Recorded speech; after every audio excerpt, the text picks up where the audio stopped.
নমস্কার বন্ধুরা, আমি Lima. Welcome to my channel Lima at home cooking. আশা করি সবাই ভালো আছেন। আজ আমি নিয়ে এসেছি ভীষণই টেস্টি মজাদার দানাদার লাড্ডু রেসিপি।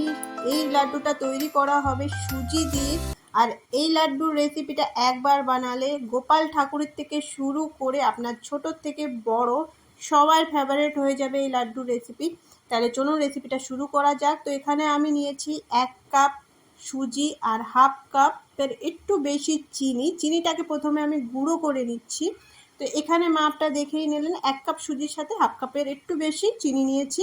আর এর সাথে আমি আর একটা ছোটো কাজ করে নিচ্ছি। এখানে আমি পিনাট বাদাম একটু ভেজে নিয়েছিলাম, আর তার সাথে কিছুটা কিশমিশ দিয়ে এটাকে এরকম আধ কোটা মতো বেটে নিয়েছি, মানে একটু মোটা মোটা করে গুঁড়ো করে নিয়েছি।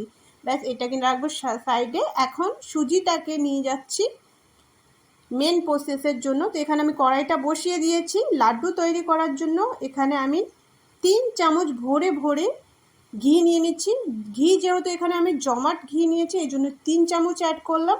যদি ঘি একটু গলা থাকে বা একটু নরম থাকে, তাহলে সেখানে আপনারা 5 থেকে 6 চামচ ঘি অ্যাড করবেন। আমার ঘিটা একদম জমে ছিল বলে আমি এখানে 3 চামচ ঘি নিয়ে নিয়েছি। তো দেখুন কতটা মাপ আপনারা দেখলে বুঝতে পারবেন।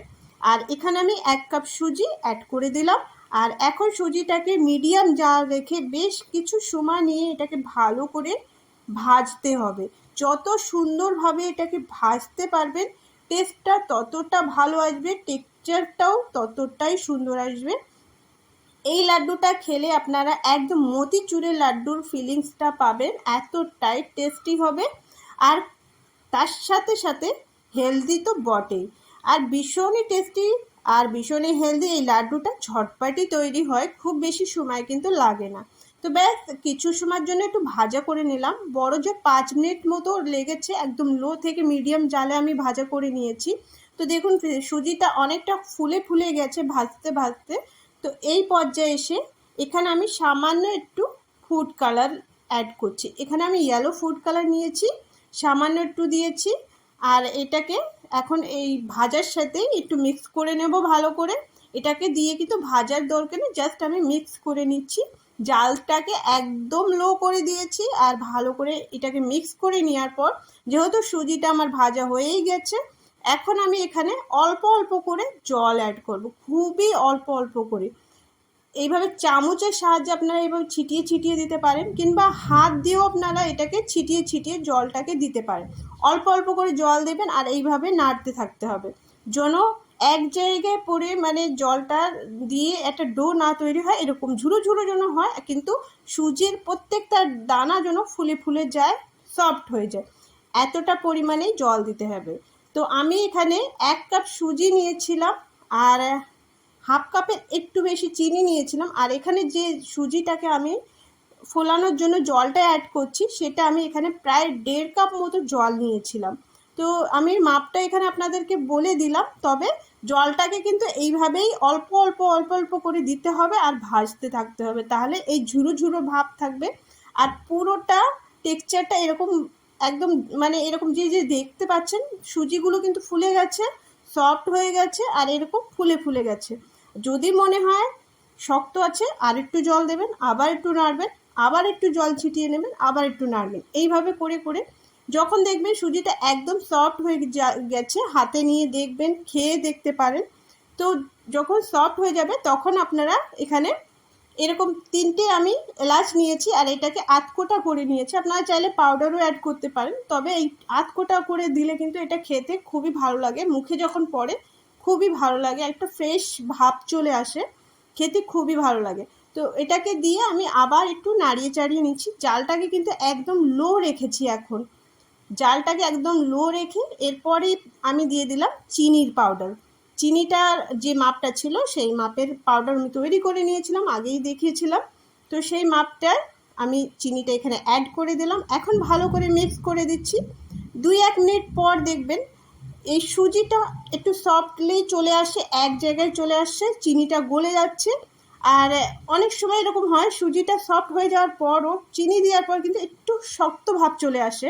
তো সেই ক্ষেত্রে আপনারা এখানে আর অল্প করে জল অ্যাড করে এটাকে একটু ঢাকনা দিয়ে ঢেকে রাখবে, তাহলে এরকম একটা টেক্সচার চলে আসবে। আমি কিন্তু পরে আবার একটু জল দিয়েছিলাম, সেটা দেখাতে আমি ভুলে গেছি, আর ওই ক্লিপটা আমার ডিলিট হয়ে গেছিলো ভুল করে, তো সেই জন্য আমি বলে রাখলাম। তো জলটা দেওয়ার পর এটাকে 2-1 মিনিটের জন্য একটু ঠান্ডা করার জন্য ছেড়ে দেবেন, যেন আপনারা হাতে টাচ করতে পারেন এতটা সময়ের জন্য ঠান্ডা হতে এটাকে ছেড়ে দেবেন।